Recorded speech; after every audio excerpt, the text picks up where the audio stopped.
What's going on, everybody? Arrow here today, and we're back with personal projects. I'm hoping this is uploaded on the Wednesday like it's supposed to. I've been kind of wonky with all my uploads this week.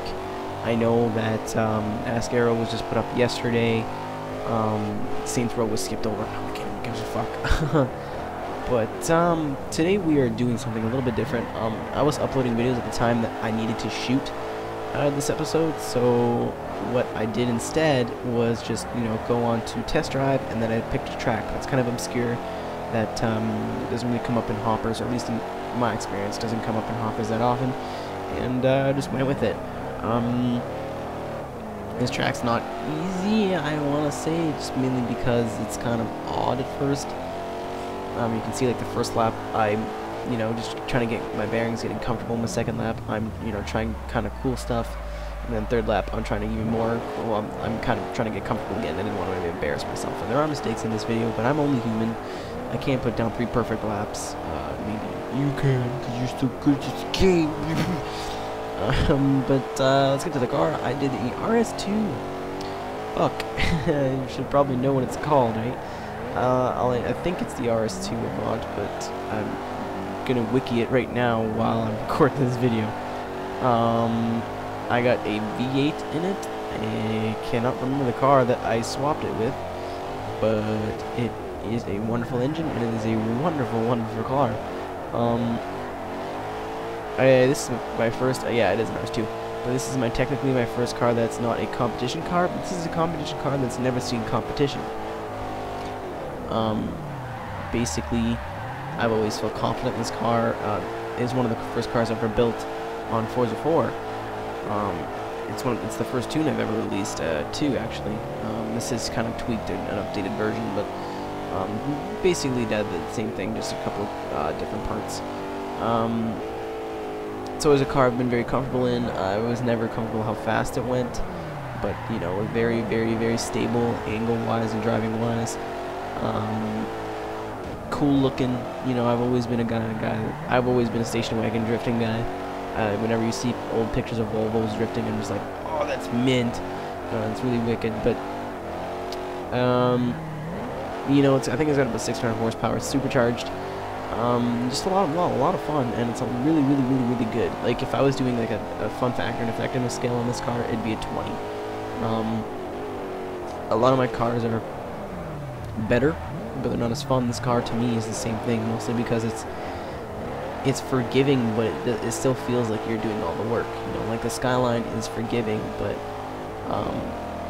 it almost feels like it's on rails. It almost feels like you're not driving the car. This, I feel like I'm a part of what's going on, and I don't really know what that is. Maybe it's just the V8. I don't. But yeah, I enter really wrong here. But I like the color too. I like this. It's like a cranberry red sort of color, and then the white Bloodmasters logo looks really wicked on it. I don't know what motor is stock in this. I would assume it's either V6 or V8. I can't imagine having an inline 4, but I do suggest swapping the V8s. I know you guys are probably getting tired of V8s. So yeah, if you haven't built one, go build one right now. If you haven't, or if you don't want to build one yourself, then I do have it too in the storefront.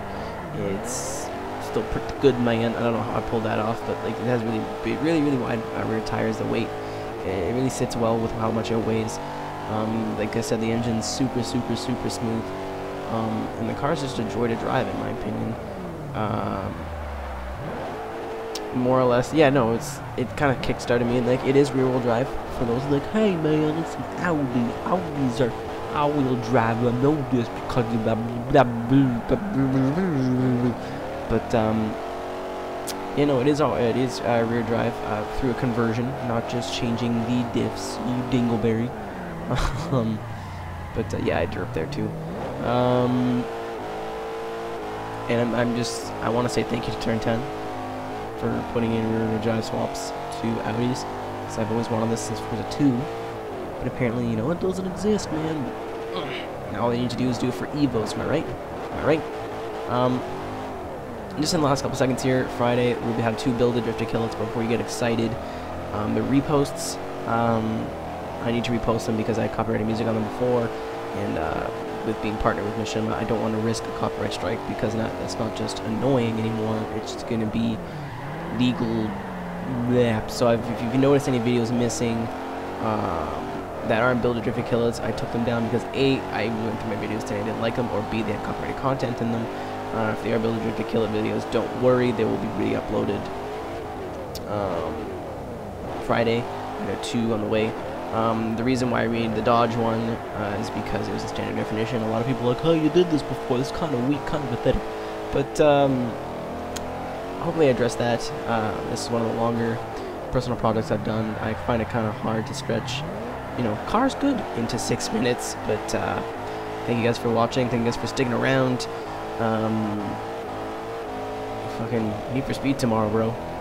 Need for Speed tomorrow. So thank you guys for watching. Peace out. Thanks. I love you. Be sure to follow me on Twitter. It's where I'll announce open lobbies or look for people to play with, answer questions, and update you on the latest happenings of Le Aero.